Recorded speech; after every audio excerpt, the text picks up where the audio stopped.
I'll say I'm not optimistic about anything in this whole horrific context of the last 4 months.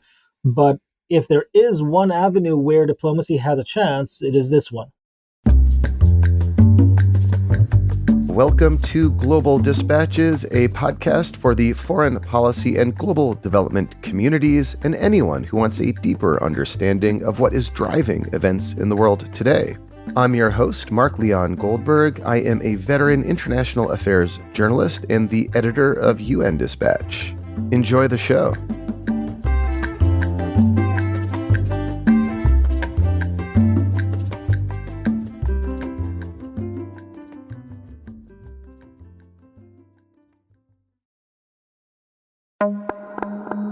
As I am recording this, Antony Blinken is wrapping up a whirlwind trip to at least 8 countries in the Middle East and Mediterranean region. This flurry of diplomatic activity comes in the wake of worrying signs that the conflict in Israel and Gaza may spread throughout the region. The Houthis have mounted a series of attacks on commercial shipping off the coast of Yemen in the Red Sea. Meanwhile, Israel has targeted a senior Hamas and a senior Hezbollah leader with missile strikes in Lebanon. The risk of widespread regional escalation is suddenly very acute, according to my guest today, Natan Sachs. He is the director of the Center for Middle East Policy and a senior fellow in the Foreign Policy Program at Brookings. We kick off discussing Antony Blinken's trip and what he hopes to accomplish. This includes planning for a post-Hamas political order in Gaza.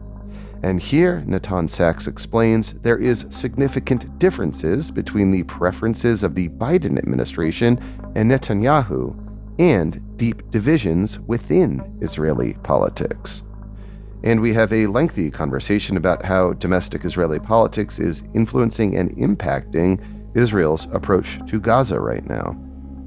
So here is my conversation with Natan Sachs of Brookings.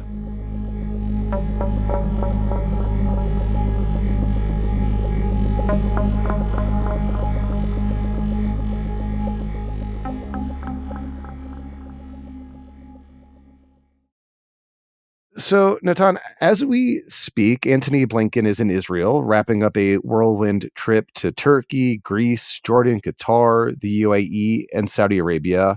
Why those countries, and why now? Well, why now is actually why now again. Blinken has been there multiple times, as have many very senior members of the administration, starting with the president himself, who went to Israel very shortly after October 7th. Blinken, of course, is involved heavily in the diplomacy. And there are several aspects of the diplomacy. First, an attempt to restart hostage negotiations that would involve also ceasefire or temporary pauses in the fighting and allow the release of more hostages in exchange for Palestinian prisoners in Israeli prisons. That's always in the background. That's done mostly via the Qataris, but more recently via the Egyptians as well. A second aspect, of course, is the question of the day after. The Americans and the Israelis have somewhat of a different view of what this day after would be. And when I say day after, of course, it's probably not a day. It is probably, unfortunately, a prolonged process that may take quite a while. But the Americans have very concrete views on this. They also want to garner support from the region and therefore have to also make sure that their positions for the long term facilitate that. What I mean by this is that they are vocally expressing support for a two-state solution, which they genuinely do support in Washington, but they also feel they need to say that and they need to push for that in order to garner Arab and other support for their efforts towards the day after.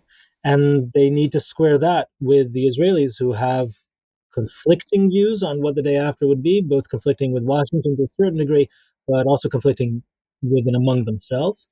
And the last aspect is, of course, the shape of the fighting itself. Israel has now entered a new phase, which it had planned originally to enter, but the timing has a lot to do with Washington. It's a phase of less intensive fighting, less intensive bombardment and incursion.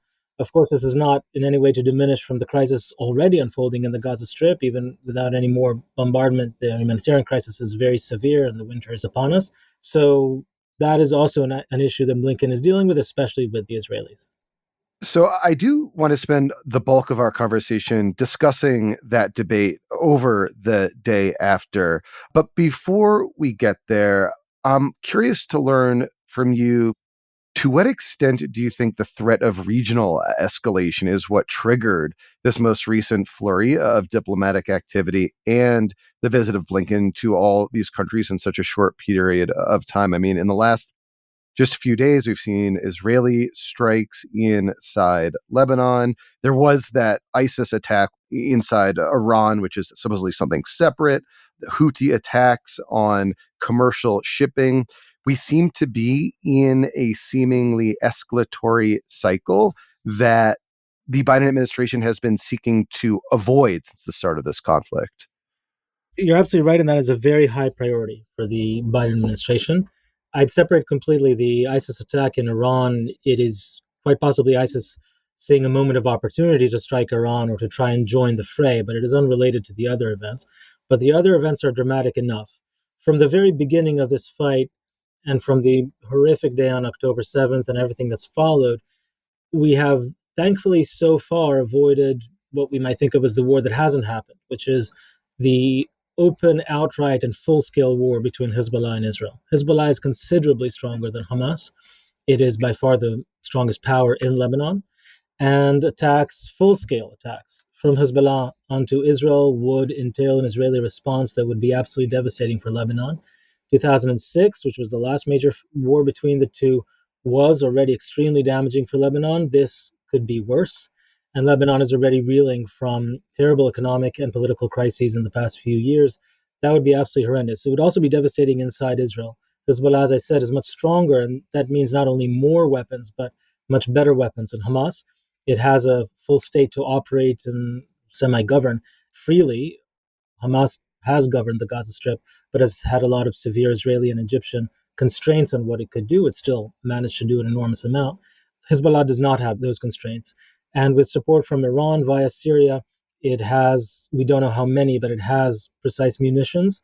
It has tried to acquire many more, which Israel has been assiduously trying to prevent through airstrikes. It means that it could strike throughout Israel, in some cases with high precision.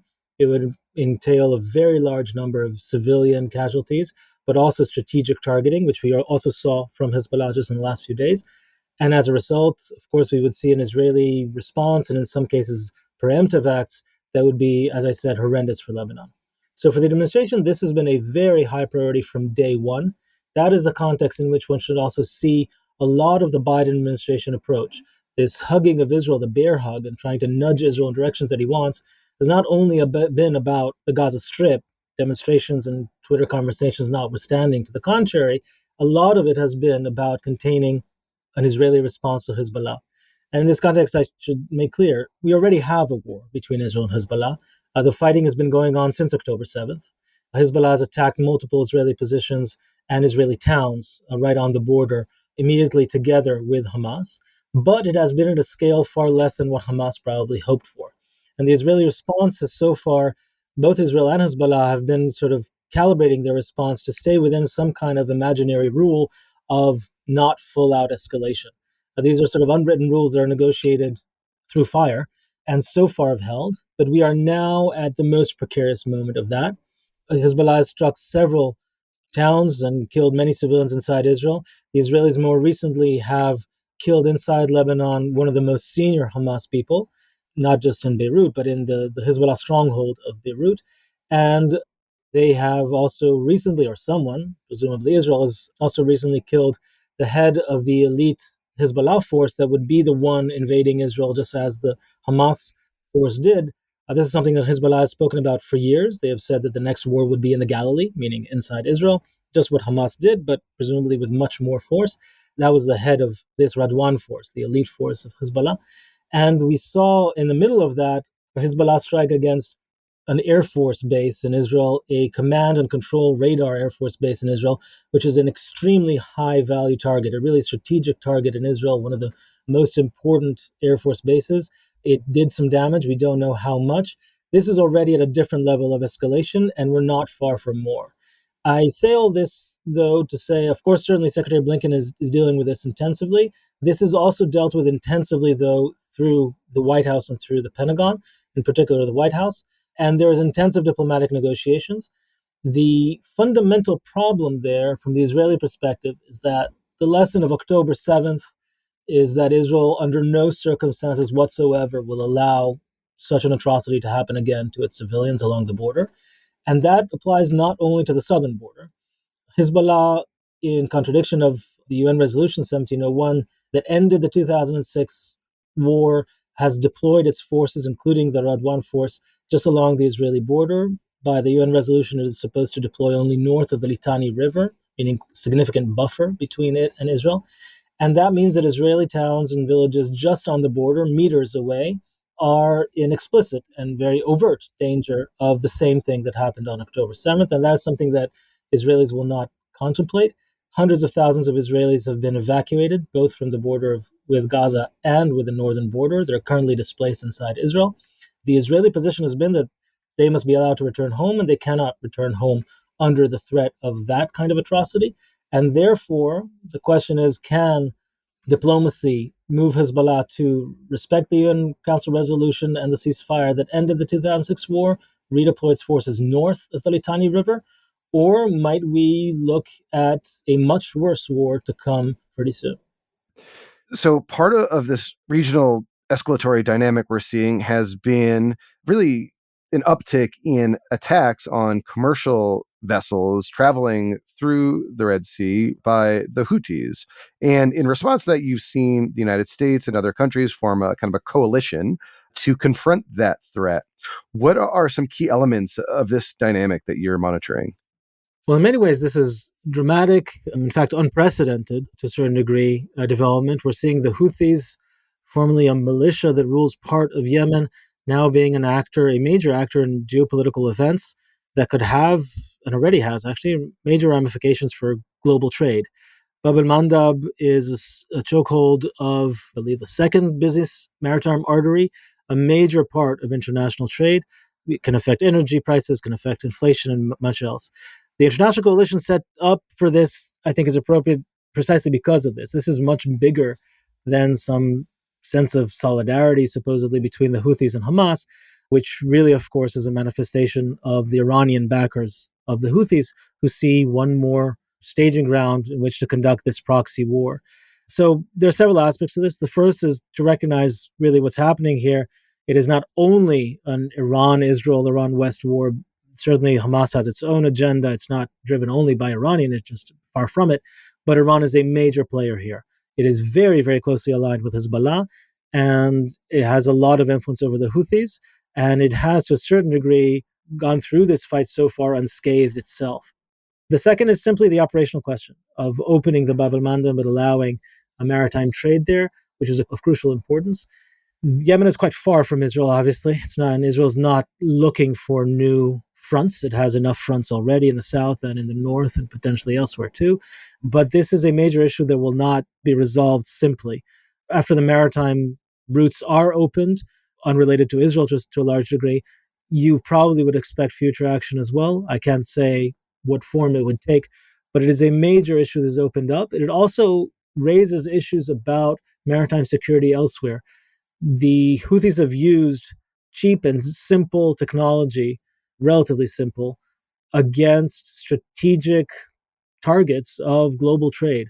And that reflects on other areas too. It means that non-state actors, even, or semi-state actors like the Houthis, can use technology, in this case Iranian technology, but relatively cheap and simple, to create a chokehold in global trade. That is a major question for the international system that goes way beyond this fight. So it sounds like you're crediting thus far the Biden administration with helping kind of, cooler heads prevail, and that this conflict on the northern front of Israel not escalate so sharply. But right now, it seems, as you noted, that we're at this really important inflection point in which Israel is insisting that Hezbollah, respect previous agreements and withdraw its forces north of the Litani River. And there are really two ways that can be done, as you said, diplomatically, presumably to include U.S. pressure, or militarily, and the latter could just have devastating effects for all involved. In the coming days or even weeks, are there any indicators you'll be looking towards that will suggest to you whether or not that diplomatic solution is more likely, or alternatively, we are readying for an all-out regional war. So first, you're right. I do credit the Biden administration, and I think this has been something that's been lost in a lot of the rhetoric. The Biden administration has spent a lot of its time appropriately on not only the horrific war between Israel and Hamas and the devastation in Israel and especially now in the Gaza Strip, but on the wider context that's in the north of Israel with Hezbollah. It's of course also with the Houthis and with Iran behind them both. We saw 2 American aircraft carrier deployed to the region. All that was not with an eye towards Hamas. Hamas does not care much about the aircraft carriers. That's about Iran, about Syria to a certain degree, and Hezbollah. And to secondarily, Houthis, which is, of course, another whole issue. In the short term, it is very hard to distinguish between diplomacy that might be successful and diplomacy that is falling apart. And this is because the Israeli position, certainly, but it's actually also the Hezbollah approach, is that to reach successful diplomacy with the other side, they have to make very clear to the other side the alternative, which is a forceful act. And so when the Israelis strike and push, by the way, towards Hamas as well, but also towards Hezbollah, that is also with one eye towards diplomacy. They do believe, right or wrong, that to get Hezbollah to acquiesce to the intensive American diplomacy that is very active at the moment, and not only the Americans, but the Americans are very much involved themselves, that Hezbollah has to feel pressure. Otherwise, it will simply enjoy this horrendous tragedy in the south and continue its sort of bystander position, fighting but at a low level that it can sustain. Israel feels that Hezbollah must believe that it will not be able to sustain this for a long time and therefore choose a different path. This kind of brinkmanship therefore makes it very difficult to distinguish whether diplomacy is broken down or, in fact, the parties are getting their final shots and to try to better their positions in the diplomacy.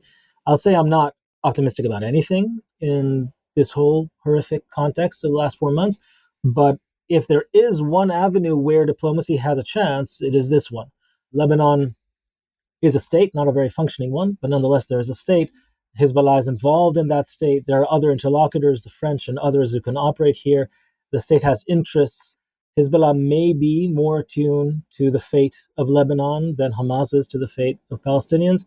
And if that is the case, there is the chance for diplomacy that would return. There's also a clear benchmark to return to. There is the UN Security Council resolution that, in theory, would allow people to converge on that. So I'm not optimistic, but at least there is an avenue for diplomacy here, and I think there's a chance. But as I said, we're in very, very dicey days right now, and it could break out today, tomorrow. While we're recording, things may escalate beyond control. If a missile of some kind hits the wrong place and kills a large number of civilians in Israel or in Lebanon, we could see one of the sides deciding to escalate dramatically, and things could blow up. Presumably, the risk of regional escalation would be sharply reduced, if not dissipate altogether, if the fighting in Gaza stopped. So, what would it take, in your view, for Israel to declare victory and, unilaterally, at least, stop the bombardment and the fighting that we're seeing? So the Israeli demand has actually been a lot clearer than people give it credit to, and that's partly the fault of Israel that has not made clear what its actual demand is. I think people have interpreted the action as vengeance by fire, and I'm not trying to defend or attack any actions. I'm just trying to say I don't think that's the logic.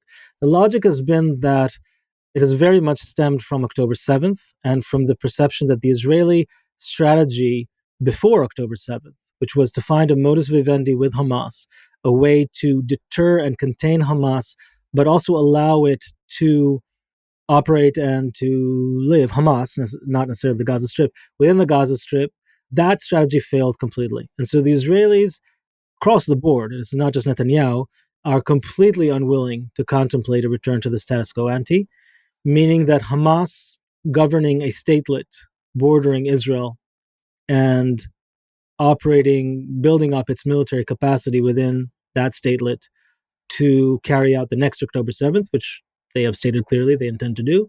That is something Israel will not accept. And it will not accept it, I should say, the resolve around this in Israel is far deeper than people think. So the war may change, and it already has changed very recently to, as I said, a different phase, still a terrible one. But the fight is not remotely over. What would end things, in theory, this would never happen, but if Hamas decided Gaza should not suffer this, it could pack up and leave, or it could hand over its weapons to the Palestinian Authority, not to Israel, to Palestinian Authority, release the hostages, and this would be over in a day. But that was, of course, true for 16 years prior. The blockade, the Israeli-Egyptian blockade of the Gaza Strip, the partial blockade, sometimes very stifling, sometimes slightly less so, that could have ended in a day too, had Hamas decided to hand over its weapons to the Palestinian Authority or to leave, as the PLO did in Beirut in the 80s. It never contemplated doing so, and I don't think it's contemplating doing so now, though perhaps the most extreme case maybe it would do. But I think to a large degree, we are already at the most extreme case, so I don't imagine that happening. That would be sort of what it would take. Short of that, I would expect a long-term confrontation, a confrontation that may change dramatically, but would still entail Israel trying to operate very forcefully to degrade Hamas's capacity to govern the Gaza Strip and to pose a threat from it.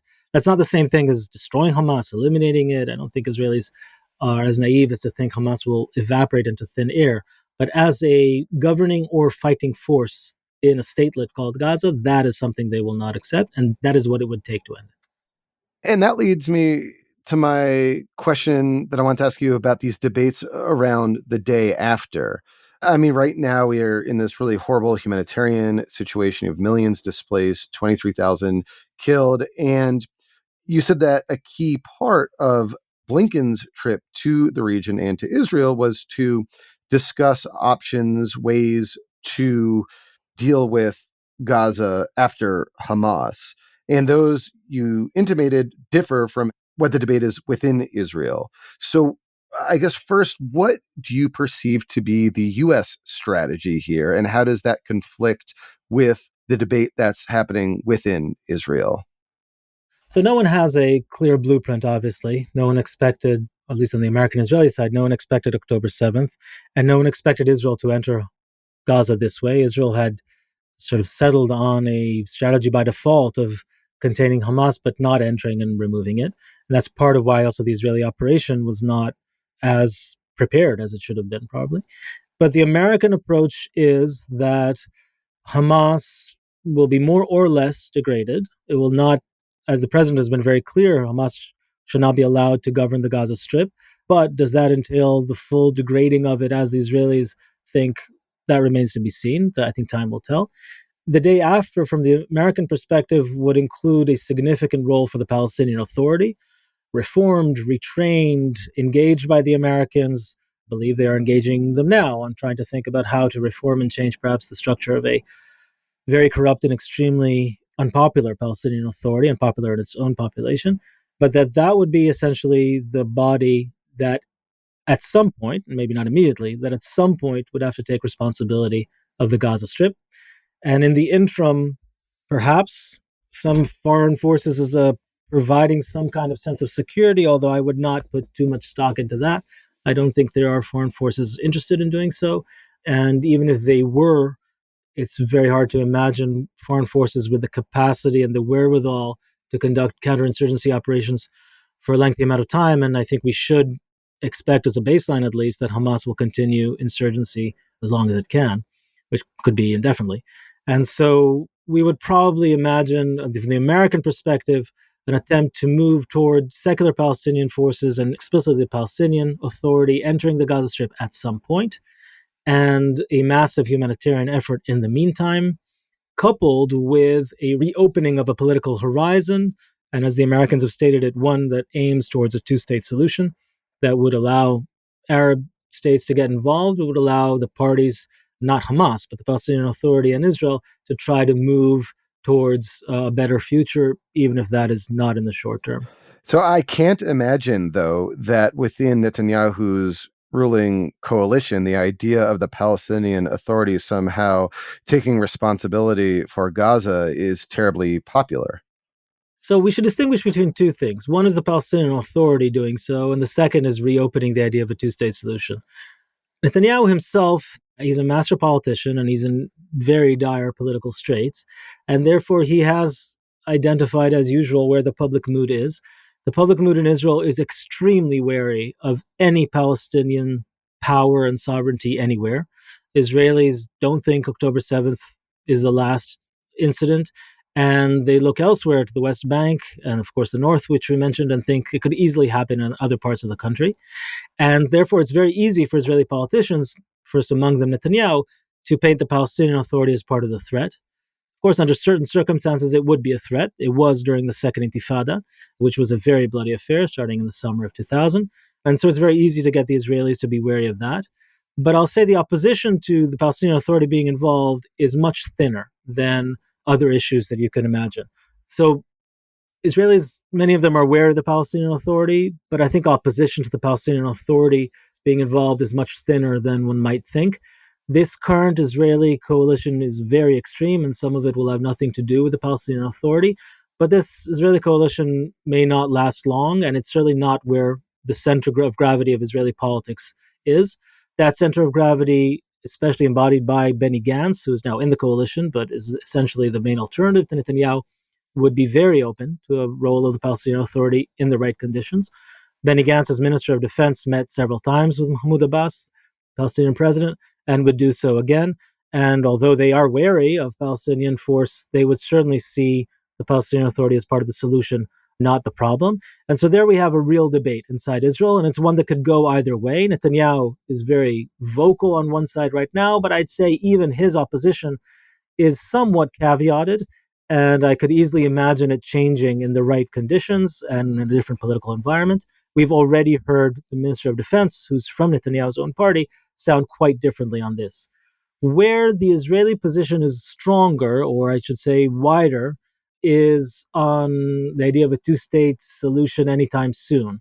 The idea of a state, a Palestinian state that had military power or the ability in extreme to do something like October 7th, that is something that is a non-starter even among the Israeli center.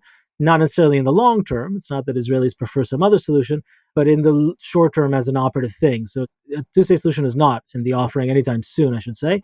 But that is a different issue. And again, I distinguish between this coalition, which is not only very extreme, but very vocal, and the ones who actually make decisions. And that is not all the people you hear quoted here and there.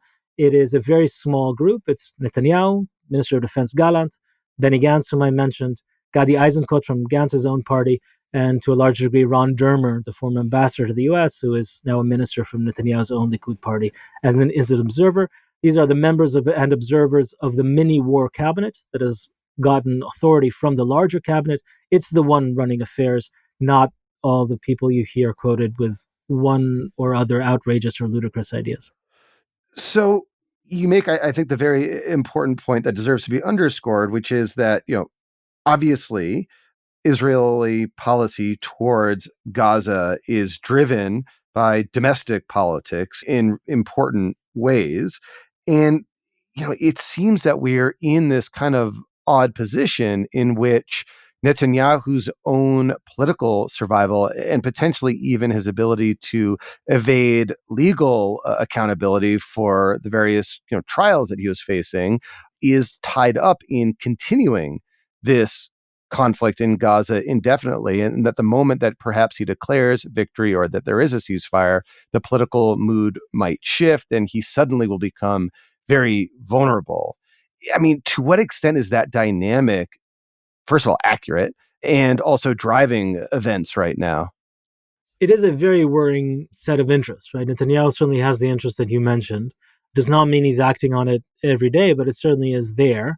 And Netanyahu has proven in recent years to be extremely cynical in political affairs and willing to go to great lengths for his own political survival, which, as you said, may have ramifications for his own legal future as well. I don't think he's conducting the war with that goal front and center, but never put political interest beyond anyone, any politician certainly. He's not running this alone. As I mentioned in the mini-war cabinet, he has one very close ally, Ron Dermer, but the other members, Minister of Defense Gallant is, to put it very mildly, not a fan of Netanyahu's. He's from Netanyahu's party, but he's very far from Netanyahu personally. And then Benny Gantz and Gadi Eisenkot have an opposite political interest. Gantz individually would be the one to benefit from elections right now. According to the polls, if they held, he would be the next prime minister. And I think we should all look. I mean, one of the events we should be looking for is when Gantz and Eisenkot with him decide to leave the coalition. Now this shift in the mode of the fighting may suggest that it may come soon. They're not the only people from their party who joined. There are others who may remain in the coalition, and them leaving the coalition will not in and of itself topple the coalition. It had a majority going in, but nonetheless, it is in a precarious state. This is an open question about the politics. If and when we see early elections, elections are scheduled only for 2.5 or 3 years from now, so there's quite a while. Everyone is expecting elections in 2024, but these expectations depend on several developments, and it's very hard to say exactly when they will happen, besides the general guess that everyone more or less shares that they will probably happen sometime in 2024. So in the next few weeks, if not sooner, you are looking to see whether or not Benny Gantz leaves the kind of emergency coalition. Could be weeks. It could be more than a few weeks. There's the war timeline. There's also a timeline of the Israeli budget, which is very controversial and sort of brings to the fore the differences between the very extreme members of this coalition versus Benny Gantz, and could offer him an excuse, a political pretext to leave. I do think this moment when Gantz leaves the coalition, which again, I do not know exactly when it will be, maybe weeks, it may be months, I think that would be a significant moment. But just to underscore again, that is not, in and of itself, that does not mean elections yet. It would be a significant step in that direction. So long as he's inside the coalition, it's hard to see elections happening. But once he leaves, that's not enough to bring about elections, but it would be a major step towards it. Natan, thank you so much for your time. Thank you very much for having me. It was my pleasure.